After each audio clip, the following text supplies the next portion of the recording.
ಪುಟ್ಟ ಕಂದ, ಇವತ್ತು ಗುರುಪುಷ್ಯ ಯೋಗ. ನಿನಗೆ ಒಳ್ಳೆ ಯೋಗ ಸಿಗಲಿ ಅಂತೇಳಿ ನಾನು ದೇವರಲ್ಲಿ ಬೇಡ್ಕೊಳ್ತೀನಿ. ರವಿ ತಾತ ಎಷ್ಟು ಚೆನ್ನಾಗಿ ಅವರ ಅಪ್ಪ ಅಮ್ಮನ ನೋಡ್ಕೋತಾ ಇದ್ರು ಅಂದರೆ, ಕಡೆಗಾಲದಲ್ಲಿ ನಮ್ಮ ಅಪ್ಪ ಅಮ್ಮನೂ ಕೂಡ ನಿಮ್ಮ ರವಿ ತಾತ ತುಂಬ ಚೆನ್ನಾಗಿ ನೋಡಿಕೊಂಡ್ರು. ನೀನು ಅದೇ ಥರ ಒಳ್ಳೆ ಮಾದರಿಯಾಗಿರಬೇಕು. ನೋಡು, ಅವಾಗ ಅವ್ರ ಮಗಳನ್ನ ಎಷ್ಟು ಪ್ರೀತಿ ಮಾಡ್ತಾಯಿದ್ದವರು. 3 years ಬಿಟ್ಟಿದ್ದರು.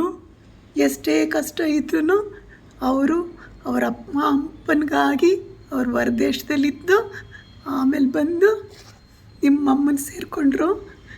ಹಾಗಾಗಿ ನೀನು ಕೂಡ ಒಳ್ಳೆಯವನಾಗಿರು.